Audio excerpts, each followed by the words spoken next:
Hey, it's me, Big P, going to go over the day 2 progress, or start of day 3, really. I did play a bit this morning.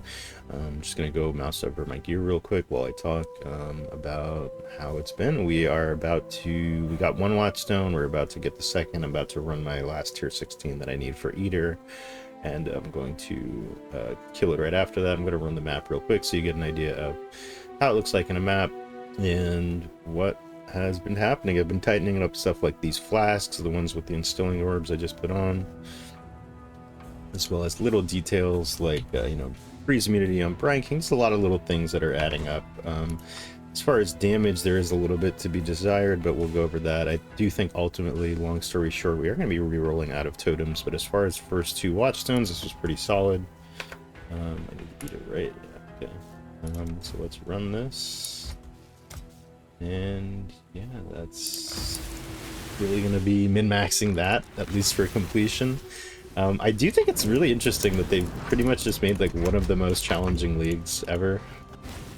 Even from the first fucking, what you can call it, zone, they're just adding map modifiers to the campaign. It was very difficult, so I guess maybe any amount of like disappointment I'm feeling with this build should be tempered with the expectation that, like, yeah, stuff was pretty difficult. Like, stuff was hitting hard during the campaign.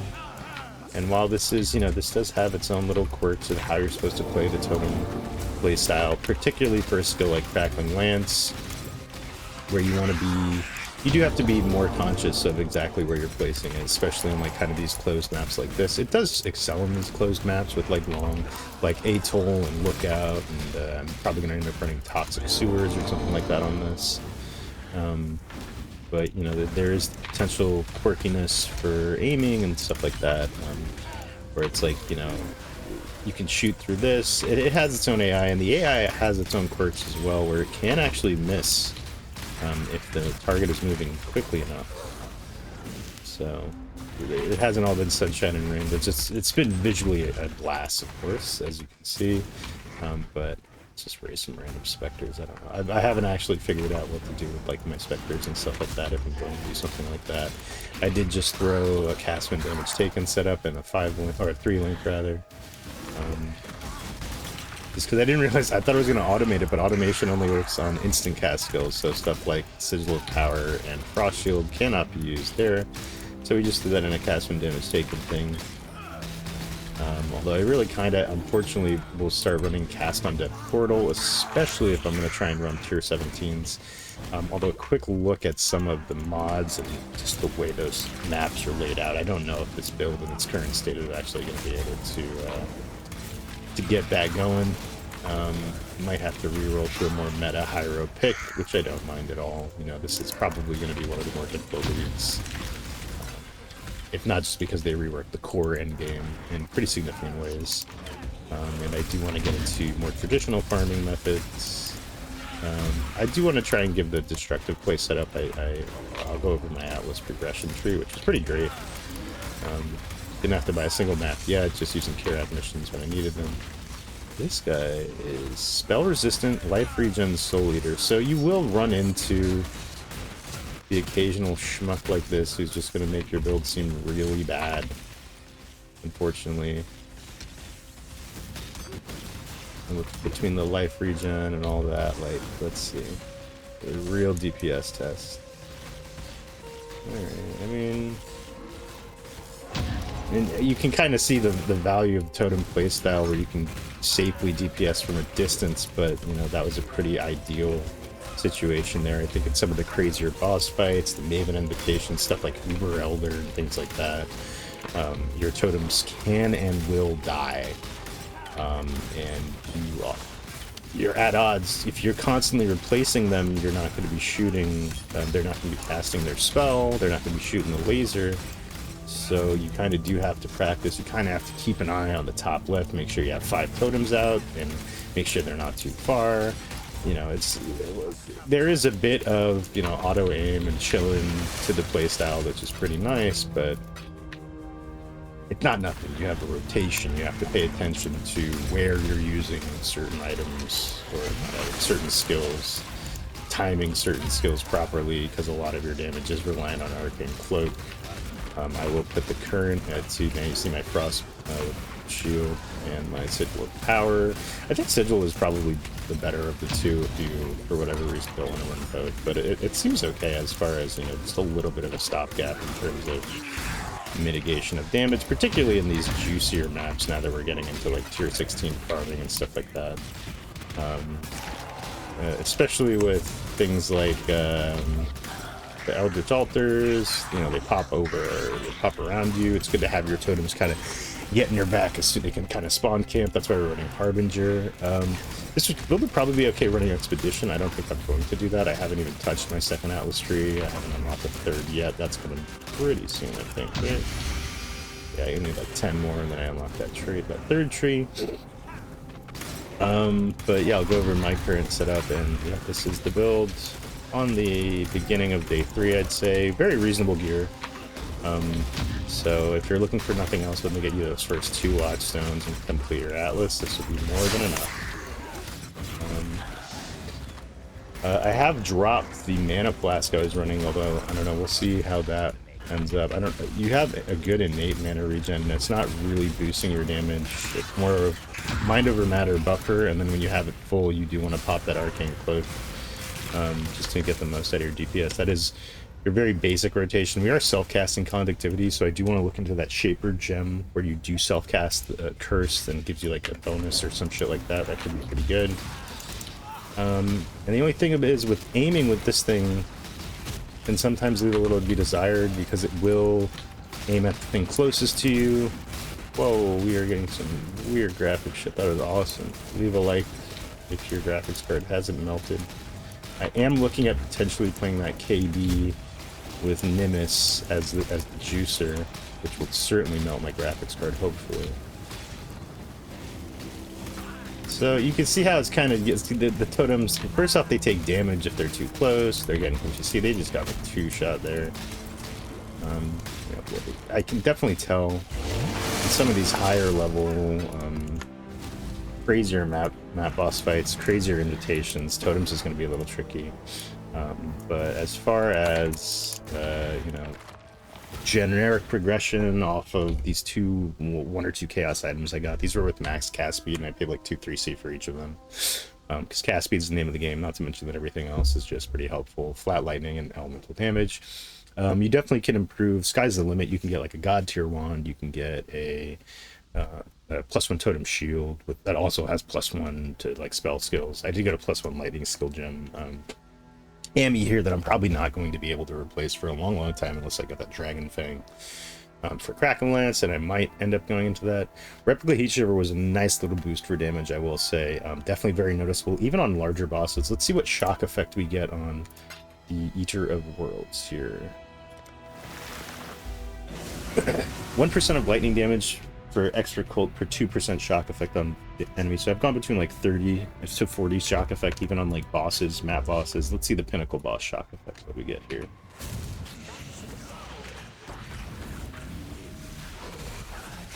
So we're getting 18% shock effect on him right now. Oh, up to 28, so not terrible. 32, so it does go up, and then you start to see a little bit more of the chill going in there as well. 32% shock effect.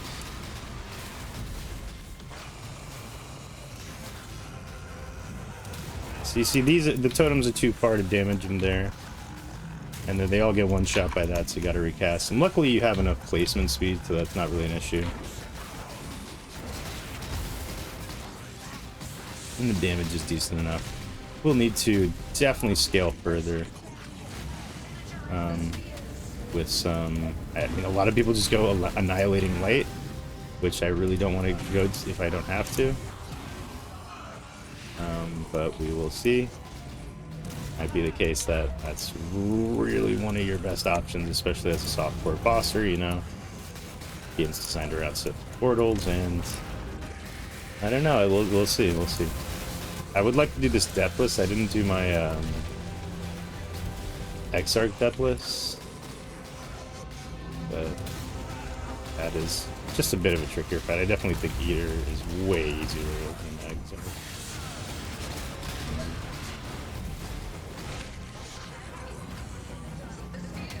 But it can't, you know, it's some people just do different bosses. I know the people who like did like WoW raiding think that they see the Exarch stuff and I'm like, oh, that's easy. But yeah, this is could definitely be a bit more damage. You know, the whole crit scaling. I have to invest more in a cluster jewel. I'll go over my tree and cluster jewel as well. Haven't gotten this. Well, I have a 6 link technically right now. Because of whatchamacallit, Soul Mantle, but I want a 6 link that to get a 7 link. I think the highest end definitely would get like some other sort of chest piece that like has like plus levels, like the Diablo's Malefiction or whatever the hell that thing's called. Oh no, water. Or is it this one? This one? Come on, no death. Okay. Easy.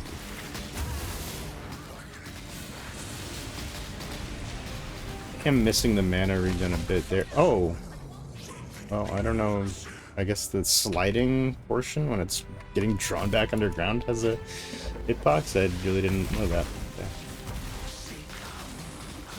Or maybe something else hit me. Like I said, like I predicted, visual clarity is at an all-time low with a build like this.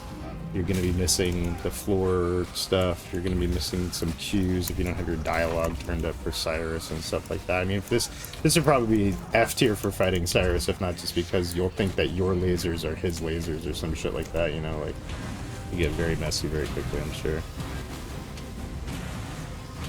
And, you know, you have to... If your DPS isn't high enough, you have to do stuff like that, like the ball phases.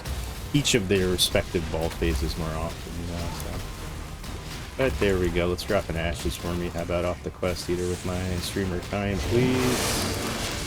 Such luck. Okay, that's yeah, it does win this dragon back in. Interesting. So yeah, that's the end of the beginning. That's the league start. And we will see. I don't know if I really want to. I definitely will try to pump this, get a 6 link, maybe get an Empower in the setup, get the rest of my Awakened gems. I did pick up Awakened Added Lightning because it was like 25 Chaos, probably even less now. How much now? It's like a 20 Chaos gem right now. You definitely want to look into like picking up little bits of power like this. Awakened Lightning was probably not that much either. I'll go over the tree really quickly. Not big points to mention were Asylum is super nice early because you get 30% reduced curse effect with the whole wheel. And I do have my Corrupted Blood immunity here, as well as a bunch of Chaos Res, super nice. With my flask up, I have like positive Chaos Reg, which is decent, although Mind Over Matter does help with that as well. You know, just not making it so that your life pool doesn't immediately drop when you take chaos damage. Beyond that, we are getting some good cluster jewels. Like you can get a lot of damage from Ancestral Reach and Ancestral Echo. This one, I mean, it definitely could be a way better. And the jewels are just stuff I'm like finding off the floor and throwing in. And this one isn't very good, but like Prismatic Heart is just decent early for resistances and stuff like that. But a lightning damage one can roll like cool mana stuff, like lightning and mana go hand in hand to a certain degree. Getting shock immunity from this charge mastery, I'm not sure if there's somewhere else I can get it that would be better, but as far as taking advantage of your power charges, I think that's pretty cool, unless that's not working for some reason. No, yeah, cannot be shot. And then yeah, I might drop like this whole section just to go further in a cluster jewel. I don't think we're going to do a double cluster setup. And yeah, I don't really have much else to say. This is a pretty solved tree, I guess. You know, put a few more levels in here and then fill out a cluster jewel, then drop the life and shit like that when we just really want to go full softcore, like stuff like this, just to push the damage, because the best defense is a good offense. You kind of see in like the map, you know, if you're not actually actively killing stuff as you're running past it, it's going to be a little tricky. You're going to need to be a little tankier, but you might as well just have a little bit more damage. The nature of the build is just building enough of a buffer to not immediately die, and you have decent enough regen, especially after your Uber Lab. The order of labs I went was 1, 2, 3, 4. Not sure if that's ideal. Really not sure if I should be going Divine Guidance at all. I'm going to check in the POB if Arcane Blessing would be better. But yeah, let me know what you think. I'm really not sure. I'm pulled in kind of two directions with the build. Mana doesn't seem like it's like doing that much for it, but I still do like it. It's doing something. I probably want to go into like a more traditional scaling with like reservation and stuff because we are close to this right here. It feels really weird being right next to here but not taking these nodes. And then we could also stretch over here to influence as well, if not down. You know, it's like, where's the other one down here? To leadership, but leadership only gives like 8%. I don't know. I'll see. I could also, we are in the mana masteries, which do have the mana reservation masteries as well. So that might end up being a better way to scale it, especially if I do just, you know, relying on Arcane Cloak and Mind Over Matter for mostly defensive kind of offensive buffs has been okay. But I think it can definitely scale a bit better with like Aura Effect and like bigger auras like Zealotry and Wrath. You want to run like stuff like Precision and stuff just to boost that crit and damage a little bit more. But I'll take a look. I'm definitely going to be copying other people's builds for this one. I'm kind of like, put it together, sure, but like not with anything that wouldn't be considered, you know, pretty bad. Some of the gear is actually pretty decent. It's giving me a lot of strength. Oh, I don't need that anymore. I can actually get away with it. 50 strength on that roll. Pretty big. Anyway, yeah, I'm taking up strength. It's been boring. Take a look at the POB. Ask any questions here. I'll stream a bit after Easter dinner tonight. So take it easy and have a good one.